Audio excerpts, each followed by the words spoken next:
Hello my all sweetheart. আজকের ব্লগটা একটু অন্যরকম হতে চলেছে, কারণ আজকে আমি একা নেই, আমার সাথে রয়েছে চিত্রা।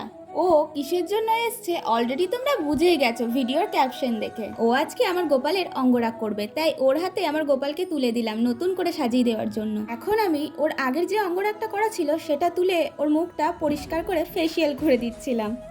আর তারপরেই চিত্রা শুরু করে দিল ওর হাতের কাজ। আমার কোনো রেকমেন্ডেশন ছিল না, আমি বলেছিলাম তোর যেমন ইচ্ছা তেমন করে দিস। ও খুব আস্তে আস্তে কাজ করছিল, আর যেটাই করছিল আমাকে বারবার দেখাচ্ছে, দেখ তো ঠিক হয়েছে নাকি, ঠিক আছে নাকি।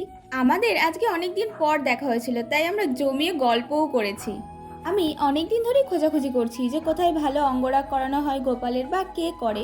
আমার কারোর কাজই তেমন পছন্দ হচ্ছিল না। আমার হুট করে চিত্রার কথা মাথায় আসে, তাই কালকে ওকে কল করে বলে বসি, আমার গোপালের অঙ্গরাগ করে দিবি?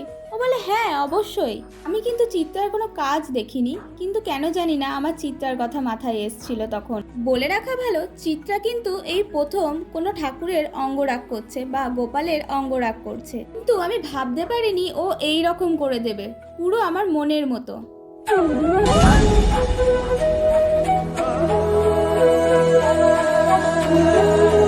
তোমাদের কেমন লাগলো কমেন্টে জানাও। চিত্রার কাজ শেষ হতে না হতেই বাইরে শুরু হয়ে গেছে ঝমঝম করে বৃষ্টি। তোমাদের যদি চিত্রার কাজ পছন্দ হয় তাহলে চিত্রার সাথে তোমরা কন্ট্যাক্ট করতে পারো, আমি ওর পেজটা ওপরে মেনশন করে দেবো। Thank you so much Chitra. চলো tata guys, follow for more.